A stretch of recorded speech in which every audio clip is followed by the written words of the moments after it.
53장 주유의 죽음. 유비를 만난 후 강동으로 돌아온 노숙은 곧장 주유를 찾아가 유비 공명과 나눈 이야기를 보고했어요. 노숙의 말을 가만히 듣고 있던 주유는 큰 소리로 껄껄 웃기 시작했어요. 드디어 내 계책이 들어맞는구나. 이제야 유비와 공명을 잡을 수 있겠다. 주유는 송건에게 그 사실을 보고한 후 군사 5만 명을 거느리고 배에 올라 형주로 향했어요. 이 날을 얼마나 기다렸던가. 그동안 유비와 공명에게 당한 모욕을 한 번에 갚아줄 것이다. 강동에 군사를 가득 실은 배가 돛을 활짝 펼쳐 양자강 물 위에 떠올라 빠른 속도로 나아갔어요. 하구에 이른 주유는 부하장수에게 물었어요. 형주에서 마중 나온 사람이 있느냐? 부하장수가 대답했어요. 미축이란 자가 마중 나왔습니다. 주유가 명령했어요. 그 자를 데려오너라. 잠시 후 미축이 나타나자 주유가 물었어요. 우리 군사를 위한 잔치는 준비되었는가? 미축이 대답했어요.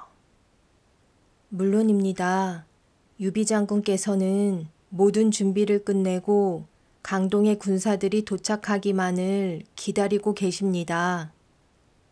주유는 어깨를 활짝 펴고 당당한 목소리로 미축에게 일렀어요. 우리는 오직 유비 장군을 위해 군사를 일으켜 멀리 싸우러 가는 것이니 잔치 준비에 소홀함이 없도록 하거라. 건방진 듯한 주유의 말에도 미축은 예의를 갖추어 대답했어요. 잘 알고 있습니다. 잠시 후 미축이 물러간 후 강동에 군사를 태운 배가 줄지어 강기슭에 도착하니 그곳엔 사람은커녕 개미새끼 한 마리도 보이지 않았어요. 주유는 병사를 보내 상황을 살펴보고 오라 명령했어요. 잠시 후 병사가 돌아와 보고했어요. 형주성에는 흰 깃발 2개만 덩그러니 꽂혀 있고 사람은 한 명도 보이지 않습니다. 주유는 문득 의심이 들어 배를 모두 강가에 대고는 감령을 비롯한 군사 3,000명을 거느리고 형주성으로 향했어요. 이윽고 형주성 아래에 다다른 주유가 고개를 들어 살펴보니 병사의 보고대로 사람은 단 한 명도 보이지 않았어요. 주유가 외쳤어요. 강동의 군사들이 도착했으니 어서 성문을 열어라. 주유의 외침에 성 안에서 병사 한 명이 고개를 빼꼼히 내밀며 주유를 향해 물었어요. 너는 누구냐? 병사의 물음에 주유는 얼굴을 붉히며 큰 소리로 호통쳤어요. 네 이놈, 강동의 주유가 서천을 치러 왔다. 어서 성문을 열어라. 주유의 말이 끝남과 동시에 우렁찬 북소리가 들리더니 성벽 위로 칼과 창을 든 병사들이 일제히 나타나 소리쳤어요. 강동의 군사들이 무덤 속으로 스스로 들어왔구나. 멍청한 놈들, 죽는 줄도 모르고 미끼를 물었구나. 갑작스러운 상황에 화들짝 놀란 주위의 앞에 늠름한 장수가 모습을 드러내니 그는 바로 조자룡이었어요. 조자룡이 외쳤어요. 그대가 서천을 치러 가는 줄은 몰랐지만 형주를 먹으러 올 줄은 알고 있었소. 조자룡의 외침에 주유는 말을 더듬거리며 물었어요. 그것이 무슨 소리냐? 우리는 너희들을 대신해 서천을 공격하러 온 것이다. 주유가 말을 마치자 조자룡이 낄낄 웃으며 빈정댔어요. 우리 공명선생이 가도멸객이라는 계책을 알려주었소. 조자룡의 말에 주유는 자신의 계책이 모두 들통났음을 알고 급히 말머리를 돌렸어요. 그때였어요. 병사 하나가 허겁지겁 달려와 주유 앞에 풀썩 엎드려 보고했어요. 큰일 났습니다. 관우는 강릉에서, 장비는 양양에서, 그리고 황충과 위원은 공항과 이릉 쪽에서 들이닥치고 있습니다. 그들의 군사가 얼마나 되는지는 알 수 없으나 군사들의 함성 소리에 온 사방이 들썩입니다. 주유는 눈앞이 아찔하고 다리가 후들거려 제자리에 서 있기조차 힘들었어요. 병사의 보고가 끝나기도 전에 사방 곳곳에서 말발굽 소리와 함께 군사들의 함성 소리가 들렸어요. 주유를 잡아라. 오늘이 바로 주유의 제삿날이다. 주유는 두 손으로 귀를 틀어막고 외마디 비명을 지르더니 붉은 피를 토해내며 말에서 거꾸러져 땅에 나뒹굴었어요. 자기 화를 이기지 못한 주유가 흥분한 나머지 이전에 독화살에 맞아 아물어가던 상처가 터져 피를 토하고 그만 기절하고만 것이었어요. 주유가 눈을 뜬 곳은 강동의 배 위였어요. 병사들의 보살핌을 받으며 가까스로 눈을 뜬 주유는 주먹을 불끈 쥐고 다짐했어요. 두고 보아라. 놈들이 지금은 나를 비웃지만 내 기필코 서천을 쳐 형주를 되찾고 말 것이다. 주유가 이를 갈며 강 건너 멀리 높은 언덕 위를 바라보니 시원한 바람을 맞으며 술잔을 기울이는 유비와 공명이 보였어요. 저놈들이 나를 약올리려 작정을 했구나. 주유가 두 주먹을 불끈 쥐고 바드득바드득 이를 갈고 있을 때 병사 하나가 들어와 주유에게 편지를 건넸어요. 공명이 사람을 시켜 편지를 보내왔습니다. 주유는 병사가 건네는 편지를 받으며 씩씩거렸어요. 건방진 놈 같으니 언덕 위에서 술을 마시며 나에게 편지를 보냈단 말이지. 주유가 부들부들 떨리는 손으로 편지를 읽으니 그 내용은 다음과 같았어요. 제갈공명이 주유에게 편지를 보냅니다. 이전 시상에서 헤어진 후 오늘까지 뵙지 못해 늘 그리워하고 있었습니다. 그런데 장군께서 서천을 치려하신다는데 제 생각에 장군은 서천 땅을 빼앗을 만한 인재가 되지 못합니다. 서천의 지형은 험난하고 그곳의 백성들은 용감하여 나 또한 머뭇거리고 있거늘 장군께서 어찌하여 자신의 분수도 모르고 서천 땅을 빼앗으려 하십니까? 게다가 적벽에서 진 조조가 자나깨나 복수할 생각만 하고 있으니 장군께서 나라를 비운다면 조조가 들이닥쳐 강동을 쑥대밭으로 만들어 놓을 것입니다. 장군의 처지를 보고만 있을 수 없어 이렇게 편지를 보내니 부디 내 충고를 명심하고 지금 당장 강동으로 돌아가십시오. 편지를 다 읽은 주유는 두 눈을 감고 한동안 생각에 잠기더니 이내 붓을 들어 송건을 향해 편지를 썼어요.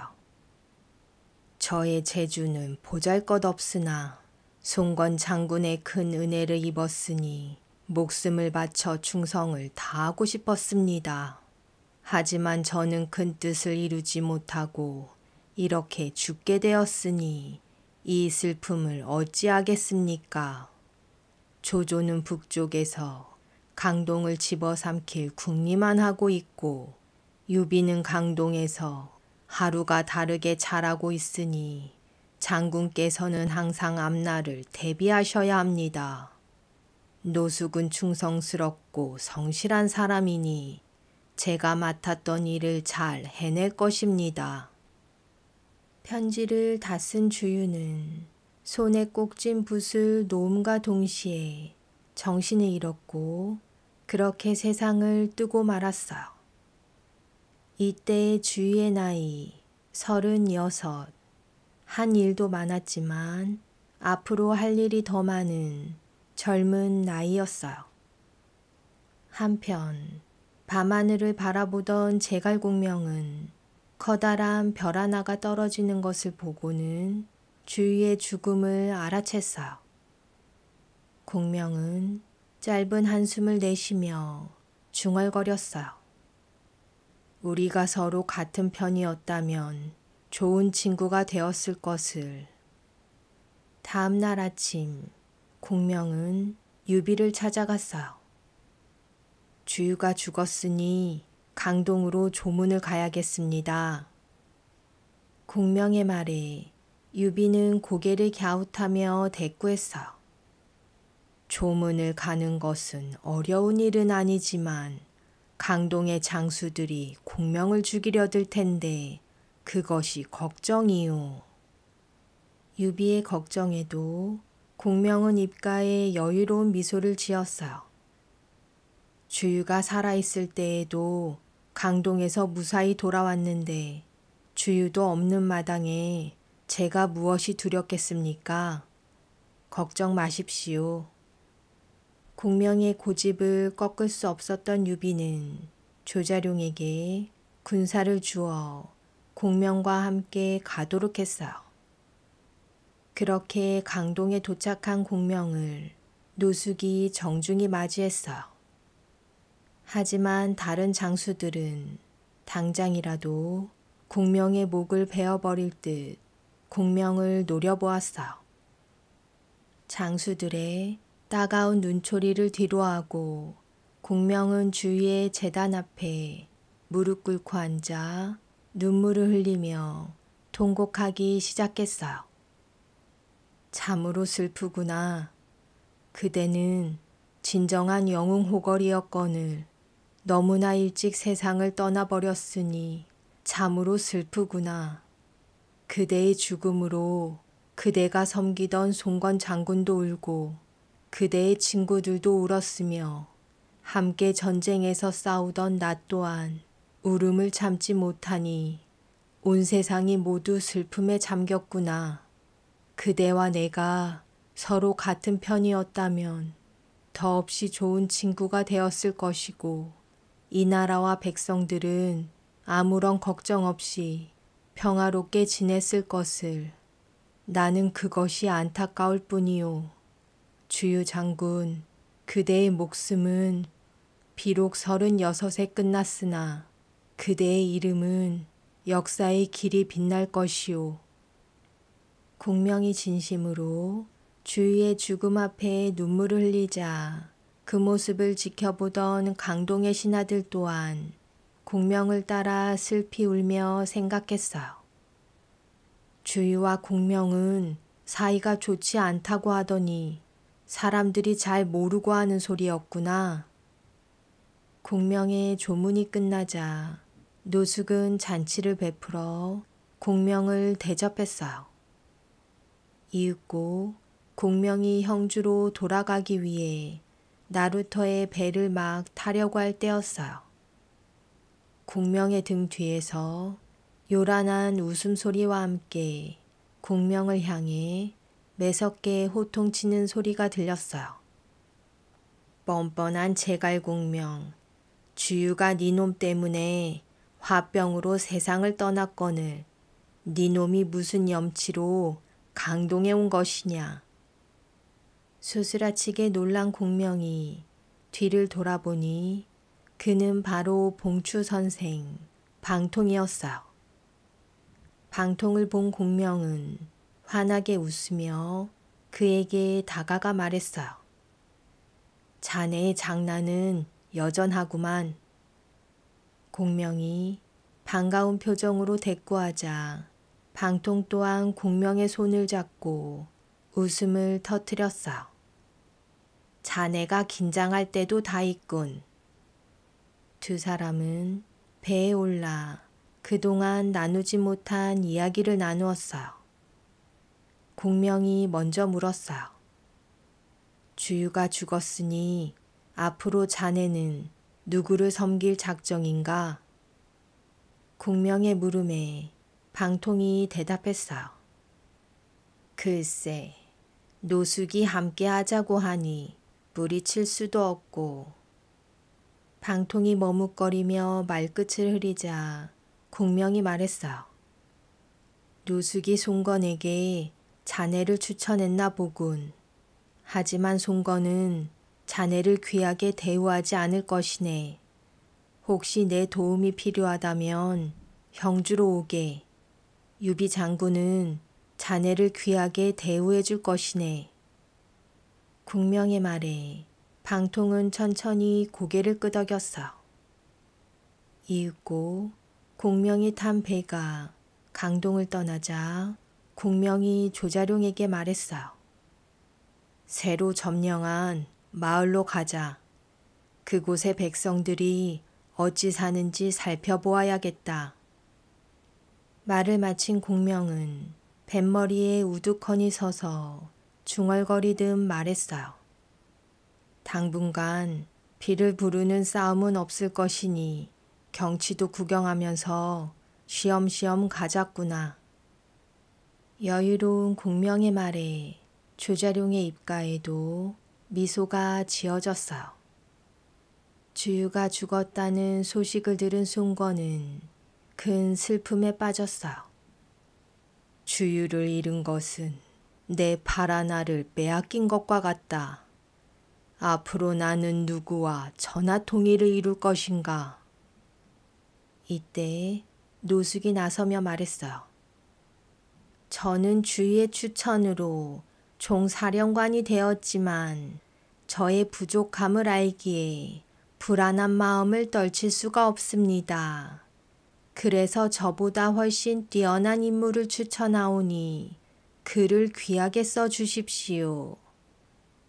노숙의 말에 송건이 물었어요. 그가 누구요? 노숙이 대답했어요. 봉추 선생 방통입니다. 그는 하늘과 땅의 이치를 깨달은 지혜로운 사람입니다.